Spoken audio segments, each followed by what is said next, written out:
Assalamualaikum warahmatullahi wabarakatuh. Di sini saya akan menjelaskan terkait dengan tugas akhir saya pada mata kuliah metode penelitian untuk kelas D. Di sini saya mengambil judul implementasi metode K-means, clustering, dan RFM untuk segmentasi pelanggan perusahaan. Sebelumnya perkenalkan, nama saya Salsabila Fauzia dari kelas D metode penelitian dengan NIM 2110 51116 dengan program studi S1 Informatika. Selanjutnya di sini saya akan menjelaskan mengenai apa yang akan saya bahas pada presentasi kali ini, yaitu mengenai hasil dari proposal penelitian saya, yaitu ada 3 bab, di mana bab pertama pendahuluan dengan bagian-bagiannya, yaitu latar belakang, rumusan masalah, batasan masalah, tujuan penelitian, dan manfaat penelitian. Dan di bab 2, tinjauan pustaka, yaitu terdiri dari kajian teori dan kajian penelitian terkait. Dan pada bab 3 saya akan menjelaskan mengenai metode penelitian yang saya gunakan.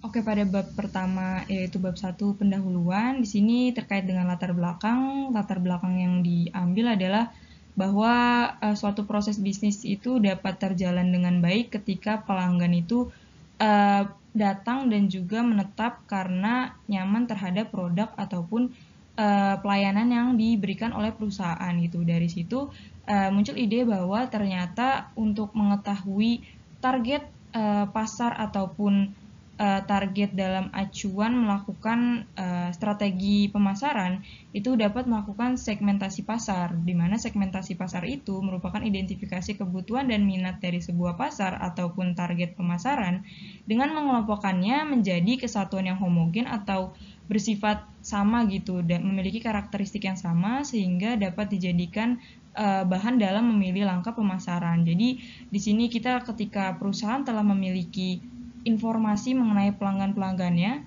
dengan informasi atau data tersebut kita bisa melakukan identifikasi supaya mengetahui kesamaan atau karakteristik yang saling berhubungan sehingga dalam proses pemasaran ataupun strategi dalam bisnis perusahaan tersebut bisa melakukan langkah-langkah yang tepat untuk menentukan target yang tepat juga gitu. Dan di sini kita melakukan implementasi data mining ke dalam proses bisnis tersebut dengan menggunakan metode K-means clustering, yaitu sifatnya itu dia bebas karena dia tidak terikat oleh hipotesis sebelumnya, karena dia bersifat untuk diperuntukkan untuk data yang sifatnya unsupervised, jadi tidak memiliki label. Dan dari kebebasan tersebut, dia dapat menghasilkan karakteristik yang sama pada suatu klaster yang sama gitu. Jadi dia melakukan penggabungan anggota-anggota dalam suatu klaster yang dimana anggota tersebut memiliki karakteristik yang sama. Masih pada bab 1 pendahuluan, di mana di sini kan tadi kita bertujuan memahami gitu karakteristik pelanggan dengan melakukan segmentasi dari suatu data, di mana datanya itu berupa data transaksi di sini yang digunakan pada penelitian ini. Dan dengan segmentasi tersebut kan kita harus memahami karakteristik dari pelanggan kan. Di sini saya menggunakan model analisis karakteristik dengan 3 aspek yang ditentukan gitu, yaitu RFM, resensi, frekuensi, dan monetary. Dan kita kan tahu gitu bahwa dalam suatu transaksi ataupun pelanggan dia kan mempunyai karakteristik yang sangat berbeda-beda, mulai dari income-nya ataupun usianya itu kan berbeda-beda. Dan dari situ kita menggunakan model ini untuk mempermudah kita dalam memahami suatu pelanggan atau suatu transaksi yang mereka lakukan gitu, dengan melihat kebiasaan dari bagaimana waktu terakhir kali mereka melakukan transaksi atau resensi dan banyak transaksi yang dilakukan atau frekuensi ataupun dengan uang yang mereka habiskan atau mereka gunakan terhadap produk ataupun perusahaan kita. Selanjutnya ada rumusan masalah. Di sini saya mempunyai 3 rumusan masalah, di mana yang pertama adalah bagaimana melakukan segmentasi pelanggan menggunakan teknik pada data mining gitu, yaitu K-means clustering, dan juga apa saja hal yang harus dipersiapkan dalam proses melakukan segmentasi dengan analisis karakteristik model RFM. Kemudian kita juga mempunyai rumusan masalah gitu, bagaimana hasil segmentasi pelanggan dengan metode K-means clustering dan RFM tersebut yang dapat membantu perusahaan dan strategi pemasaran yang mereka bisa lakukan dengan hasil tersebut gitu.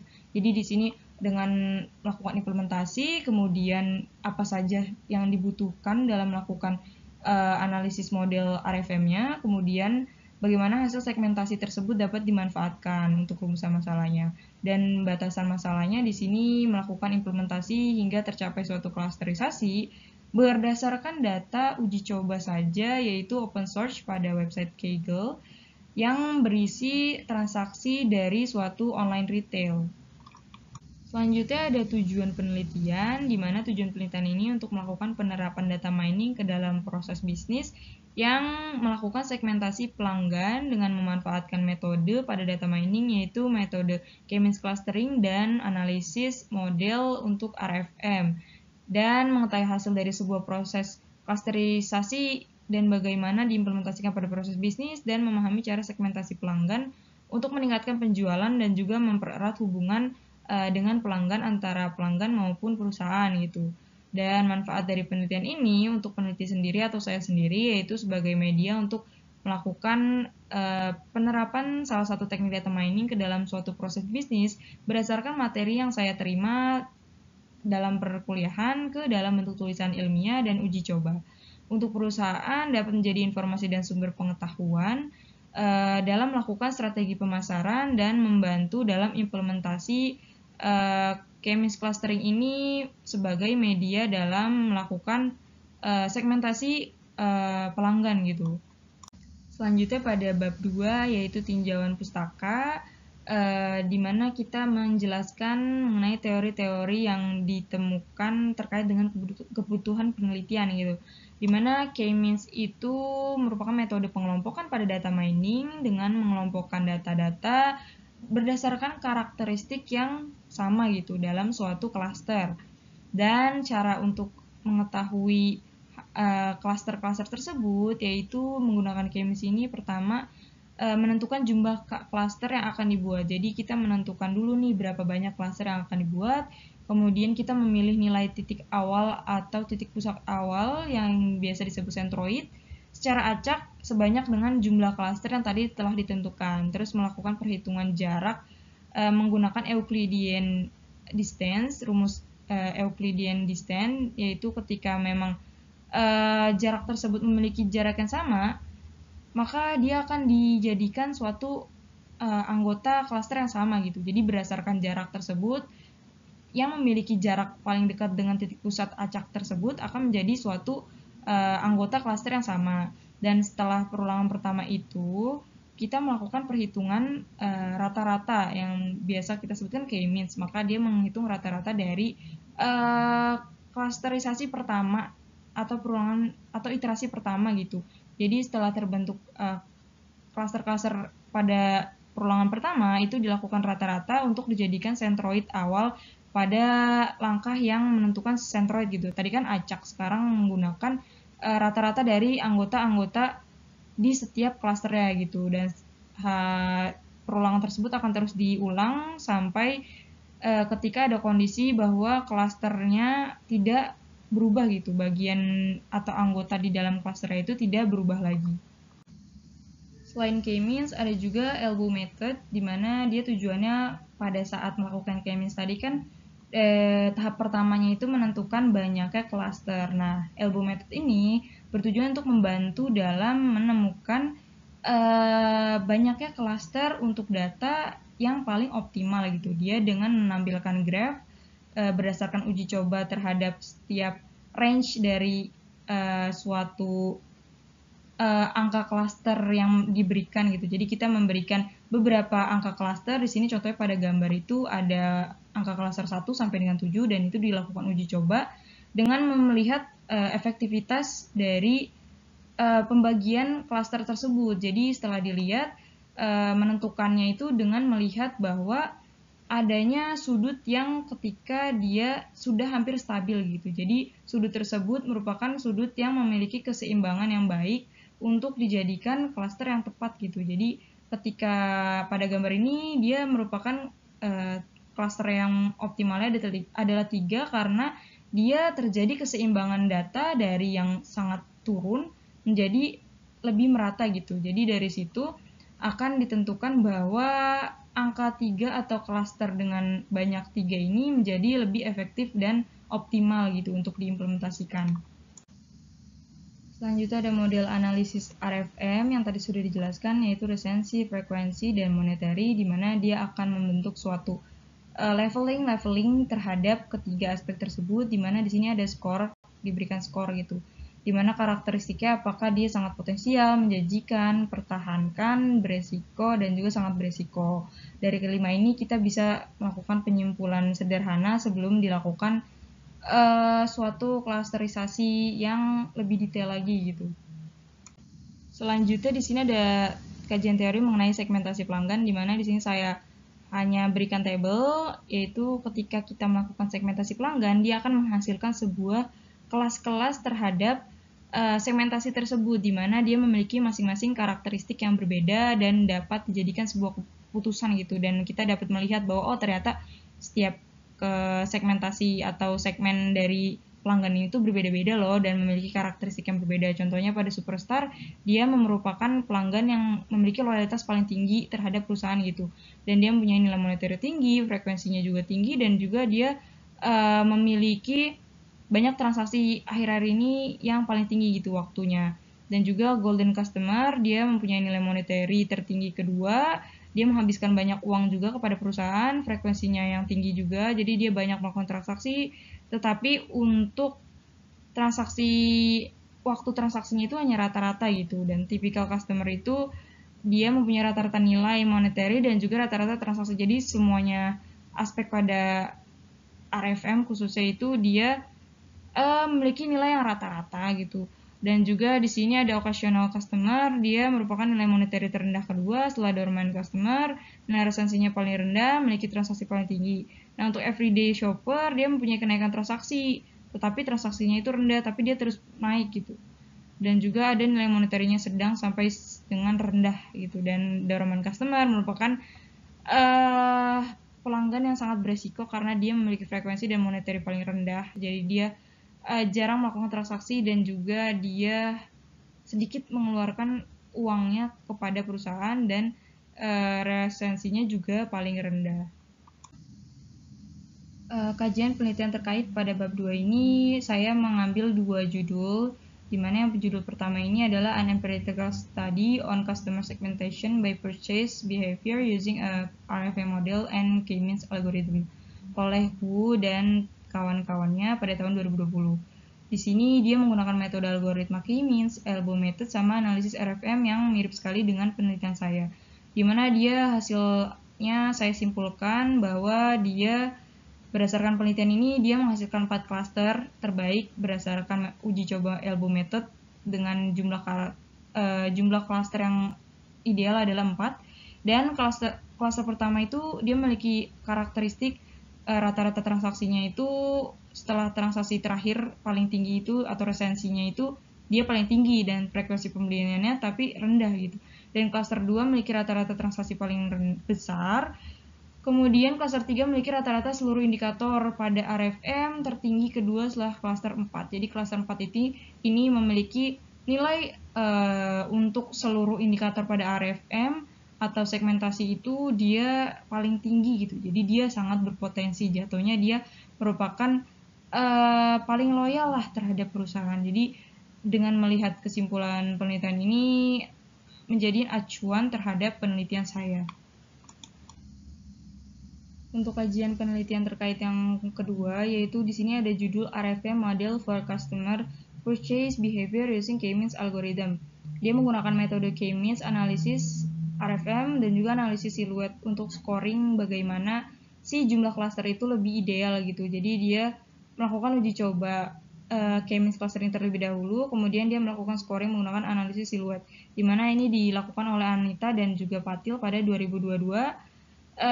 Di mana hasil dari uji coba tersebut diketahui bahwa menggunakan analisis scoring pada siluet, dia menghasilkan bahwa dengan jumlah yang ditentukan oleh peneliti itu 3 dan 5, tetapi yang lebih optimal ternyata 5 gitu dengan analisis siluet score setelah melakukan clustering gitu. Dan juga ternyata diketahui karakteristik paling menonjol adalah pada klaster 1 yang seluruh percobaan memiliki tingkat resensi tertinggi gitu. Jadi dalam seluruh percobaan yang dilakukan di dalamnya, si klaster 1 ini selalu memiliki resensi yang tinggi dan klaster 2 ini memiliki sales frekuensi juga yang tinggi. Masuk ke bab 3 mengenai proposal penelitian saya. Di sini pada bab 3 yaitu metode penelitian. Saya menggunakan dua kerangka berpikir. Yang pertama itu kerangka berpikir untuk melakukan segmentasi terhadap proses bisnis dan juga kerangka berpikir dalam melakukan segmentasi tersebut. Jadi di sini ada kerangka berpikir pertama yaitu cross industry standard process for data mining. Jadi ini tuh kayak menggabungkan antara bisnis dengan metode data mining. Jadi kayak data mining itu kan pada bidang IT kan, sedangkan bisnis itu beda bidang gitu. Jadi di sini untuk menyambungkan kedua bidang yang berbeda menjadi satu gitu dengan pemikiran yang sama atau ketetapan proses yang sama gitu standarnya, dimana kita mengetahui dulu nih business understanding-nya. Jadi kayak sebelum kita melakukan segmentasi itu kita mengetahui tujuan kita melakukan itu tuh buat apa. Kemudian setelah kita melakukan business understanding tersebut, kita akan melakukan pengambilan data atau pemahaman data yang akan kita gunakan untuk tujuan tersebut. Setelah itu kan data masih kotor, jadi kita harus persiapkan dengan melalui pre-processing, melalui data cleaning, seperti itu. Kemudian masuk ke modeling, di mana kita membentuk model seperti analisis RFM, jadi membentuk dari data-data yang sudah bersih, kita bentuk, kemudian kita evaluasi lagi apakah benar dan sesuai dengan tujuan bisnis kita. Terus kemudian baru kita lakukan deployment dengan melakukan klasterisasi ataupun kegiatan yang berdasarkan tujuan melalui teknik data mining gitu. Jadi di sini kan melakukan klasterisasi. Jadi pada tahap deployment dia itu melakukan klasterisasi menggunakan k-means clustering, menggunakan elbow method, dan juga kita akan memahami hasil dari klasterisasi tersebut.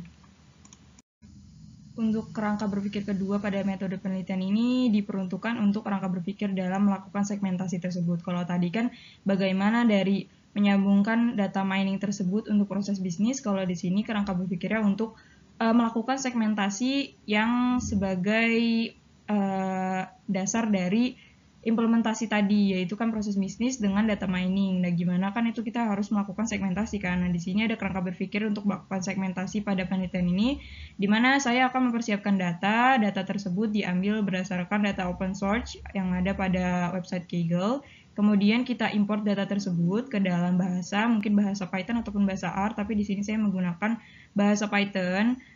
Kemudian setelah itu akan masuk ke tahap pre-processing dataset tersebut, karena kan seperti yang kita tahu bahwa data itu masih dalam bentuk yang kotor dan tidak teratur gitu, tidak diketahui apakah di dalamnya ini masih ada kolom yang kosong ataupun anomali-anomali yang tidak dapat kita prediksi gitu.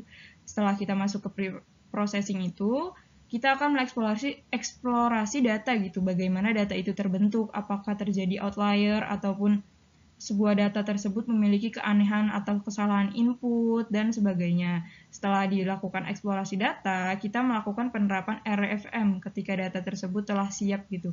Kita melakukan penerapan RFM dengan mengecek melalui beberapa variabel yang digunakan, kemudian kita memahami hasil RFM tersebut, dan kita implementasikan ke dalam k-means dan elbow method untuk mencari banyak klaster dan melakukan segmentasi pelanggan. Setelah itu dari hasil klasterisasi tersebut, kita akhirnya akan memahami dari sudut pandang bisnis untuk perusahaan gitu. Jadi kita menarik kesimpulan berdasarkan klaster-klaster yang didapat, apakah dia potensial ataupun tidak potensial atau beresiko, seperti itu. Sekian presentasi untuk proposal penelitian yang saya telah berikan atau ajukan. Kurang lebihnya mohon maaf apabila ada salah kata. Terima kasih kepada Bu Yuni telah membimbing dalam pengetahuan metode penelitian untuk kelas D, karena Bu Yuni saya memahami bagaimana mencari permasalahan yang harus diangkat dan juga bagaimana melakukan sebuah penelitian di dalam karya tulis gitu. Terima kasih. Wassalamualaikum warahmatullahi wabarakatuh.